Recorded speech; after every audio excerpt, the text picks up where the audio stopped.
అందరికీ నమస్కారం. ఆ వీడియోలో ఉన్న ఆ మహిళను నేను రైల్వే కోడూరులో గవర్నమెంట్ జాబ్ చేస్తూ ఉంటాను. గత సంవత్సరంన్నర ముందు జూన్ 14, 2024లో రైల్వే కోడూరు ఎమ్మెల్యే అయిన అర్వా శ్రీధర్ గారికి నేను కంగ్రాచ్యులేషన్స్ చెప్దామని చెప్పేసి ఫేస్బుక్ ద్వారా మెసేజ్ చేయడం జరిగింది. అతను మొదటి రోజు అయినా సరే నాతో 2-3 గంటలు మాట్లాడారు. లాస్ట్లో అతని నెంబర్ నాకు ఇచ్చి నా నెంబర్ అతను తీసుకున్నారు. టెలిగ్రామ్ అనే యాప్లో నాకు మెసేజ్ చేశారు. నా గురించి అంతా తెలుసుకుంటూ వచ్చారు. అంటే నువ్వేం చేస్తూ ఉంటావు, ఎక్కడ ఉంటావు, నీకు పెళ్ళయిందా, నీ భర్త ఏం చేస్తాడు, పిల్లలు ఉన్నారా, ఇదంతా తెలుసుకుంటూ వచ్చారు. నా భర్త నాకు దూరంగా ఉంటున్నాడు అనేసి తెలుసుకున్నారు. నేను నా బాబుతో ఉంటాననేసి నేను చెప్పాను. అలా అనుకోవద్దు, నువ్వేం ఒంటరివి కాదు, నీకు నేనున్నాను, ఎటువంటి సిచ్యువేషన్ అయినా సరే నేను నీకు ఉంటాను అని చెప్పేసి నెక్స్ట్ డే నుంచే నాకు అటువంటి ప్రామిసులు చేయడం జరిగింది. అటువంటి భరోసాలు ఇవ్వటం జరిగింది ఆయన నుంచి. సరే అని చెప్పేసి నేను నార్మల్గానే మాట్లాడుతూ వచ్చాను. ఒక 2 రోజుల తర్వాత ఆయన నా న్యూడ్స్ అడగడం స్టార్ట్ చేశారు. వీడియో కాల్స్ చేయని చెప్పేసి బలవంతం చేయడం స్టార్ట్ చేశారు. ఇదంతా కరెక్ట్ కాదండి అనేసి నేను అన్నప్పుడు అతను చాలా ఫాస్ట్గా టర్న్ అయిపోయి సీరియస్ అయిపోయి నన్ను బెదిరించడం జరిగింది. ఇది నా కోడూరు, నా నియోజకవర్గం, నువ్వు ఒక చిన్న ఎంప్లాయీవి, నీకు ట్రాన్స్ఫర్ చేయాలన్నా సరే నేనే దిక్కు, నీ మీద ఎంక్వైరీలు వేయిస్తాను, నీ కొడుకు నువ్వు ఒక్కరే ఉంటారు, జాగ్రత్త మరి చూసుకో అని చెప్పేసి బెదిరించడం జరిగింది. అయినా కూడా నేను న్యూస్ పంపలేదు. కానీ దాని తర్వాత నుంచి కలుద్దామని చెప్పేసి నన్ను చాలా టార్చర్ చేయడం జరిగింది. కలుస్తావా లేదా అని చెప్పేసి బెదిరించడం జరిగింది. నేను కలవను అని చెప్పేసి జూన్ 14 నుంచి ఒక 20 రోజుల దాకా నేను అసలు కలవను అని చెప్పేసి భయపడుతూనే చెప్పాను. భయపడుతూనే నేను ఇగ్నోర్ చేస్తూ వచ్చాను. ఆయన ఒకసారి అన్నారు, నీ కొడుకు నువ్వు ఒంటరిగా ఉంటారు, చూసుకో, నీ కొడుకు ఏమైనా అయితే నన్ను అడగద్దు అనేసి భయపెట్టడం జరిగింది. సరే అని చెప్పేసి నేను జూలై 9, 2024లో ఫస్ట్ టైం కలిశాను అతన్ని. ఆయనే వచ్చేసి కారులో మా ఇంటి దగ్గరికి వచ్చి పిక్ చేసుకొని కడప రూట్ వెళ్దాం, కడప దాకా వెళ్దాం అనేసి చెప్పారు. ఏం మాట్లాడాలి అనేసి నేను అడిగాను. ఏమొద్దు, ఏం మాట్లాడద్దు, కడప దాకా వెళ్దాం అనేసి చెప్పారు. కడప దాకా వెళ్ళకుండానే రాజంపేట దగ్గర ఏదో పల్లె దగ్గర ఆపేశారు. మొత్తం డార్క్గా ఉంది ప్లేస్. ఎందుకండి ఆపారు అనేసరికి నాకు నువ్వు సెక్షువల్గా కావాలి అనేసి అడిగారు. లేదండి, నేను సెక్షువల్గా కుదరదు, నేను అలాంటి దాన్ని కాదు అనేసి చెప్పాను. నేను అలా చెప్పేలోపే నా ప్రైవేట్ పార్ట్స్ని టచ్ చేయటం, నన్ను బలవంతంగా దగ్గరికి తీసుకోవడం లాంటివి జరిగాయి. నేను కార్ డోర్ ఓపెన్ చేయడానికి ట్రై చేశాను. అతను నా జుట్టు పట్టుకొని వెనక్కి లాగేసి నన్ను గట్టిగా కొట్టారు. 2-3 సార్లు కొట్టారు. చాలా గట్టిగా కొట్టి కార్ సీట్ని అడ్జస్ట్ చేసేసి నా మీదకి వచ్చేసి నన్ను చాలా బలవంతంగా రేప్ చేయడం జరిగింది. నేను అరవడానికి ట్రై చేస్తుంటే నన్ను చాలా గట్టిగానే కొడుతూ వచ్చారు. అలా నా మీద ఫస్ట్ అటెంప్ట్ జరిగింది. నన్ను ఇంటి దగ్గర డ్రాప్ చేసి నేను దిగుతున్న టైంలో, నువ్వు ఈ విషయం ఎవరికైనా చెప్పినా సరే నువ్వు కొలాప్స్ అయిపోతావు, నీ ఫ్యామిలీ కొలాప్స్ అయిపోతుంది, స్పాయిల్ చేసిస్తాను అని చెప్పేసి నాకు చెప్పడం జరిగింది. నేను ఆ భయంతో ఇంటికి వెళ్ళిపోయాను. నేను మా బాబే ఉంటాము.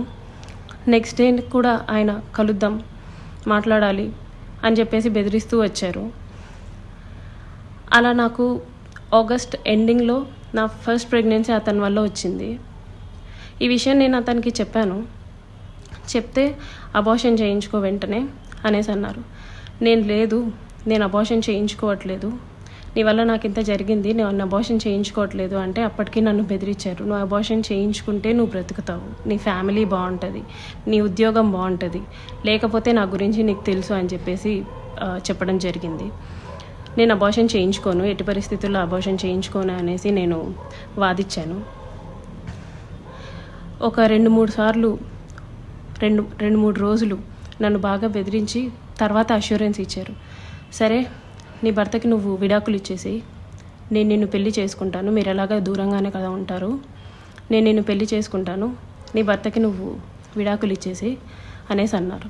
అప్పటికి నేను ఒప్పుకోలేదు.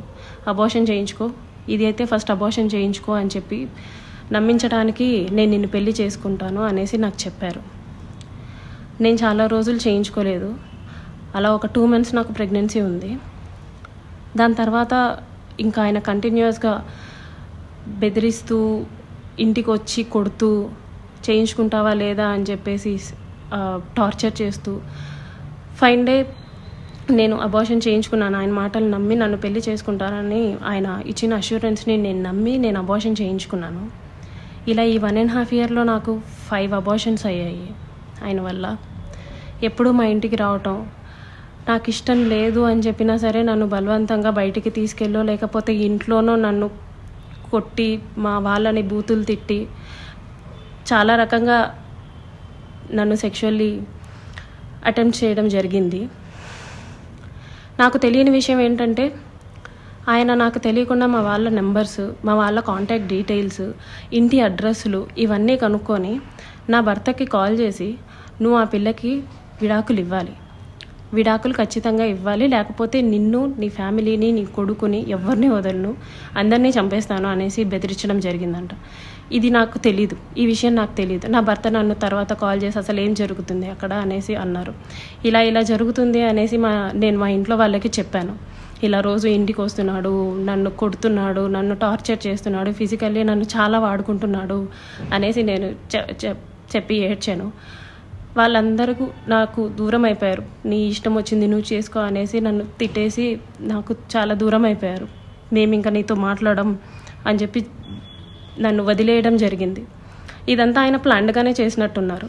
మా వాళ్ళందరినీ నాకు దూరం చేయాలి అన్న ఒక ఉద్దేశంతో చేసినట్టున్నారు. వాళ్ళందరూ నన్ను దూరంగా వదిలేశారు. మా ఆయన మా బాబుని తీసుకెళ్ళిపోయాడు. నేను ఒక్కదాన్నే ఉంటూ వచ్చాను. గత 6 నెలలుగా నేను ఒక్కదాన్నే ఉంటూ వచ్చాను. నేను నా ఒంటరితనాన్ని, నాకు పేరెంట్స్ లేరు, అమ్మ నాన్న లేరు అడగడానికి చేయడానికి, అమ్మ నాన్న లేరు. అతను నాకు అష్యూరెన్స్ ఇస్తూనే వచ్చాడు, మ్యారేజ్ చేసుకుంటాను ఎక్సెట్రా అని చెప్పి. ఇలా వీళ్ళందరూ దూరం అయిపోయి నా గురించి ఎవ్వరూ అడగడానికి కూడా లేరు అని ఆయనకి ఒక క్లారిటీ వచ్చిన తర్వాత ఈ 1.5 year నాతో ఉండి నన్ను ఇష్టం వచ్చినట్టు సెక్షువల్లీ వాడుకొని లిటరల్లీ నన్ను కొట్టి బలవంతంగా చాలా అంటే చాలాసార్లు చేసి January 7, 2026 ఒక 20 days ముందు నేను నిన్ను పెళ్లి చేసుకోను, నువ్వేం చేసుకుంటావో చేసుకో, నీ ఇష్టం వచ్చింది చేసుకో, నీ దిక్కున్న చోటు చెప్పుకో, నీ గురించి ఎవడొస్తాడో నేను చూస్తాను, నేను మాట్లాడతాను అనేసి నాకు చెప్పడం జరిగిందండి. It's been 20 days. అతను నన్ను వదిలేసి ఈ 1.5 సంవత్సరం నేను నరకం చూశాను. అతని వల్ల చూడాల్సిన నరకం అంతా చూశాను. నాకు ఇప్పుడు న్యాయం కావాలని చెప్పేసి నేను కోరుకుంటున్నాను. దాని గురించి పోరాటం చేస్తున్నాను.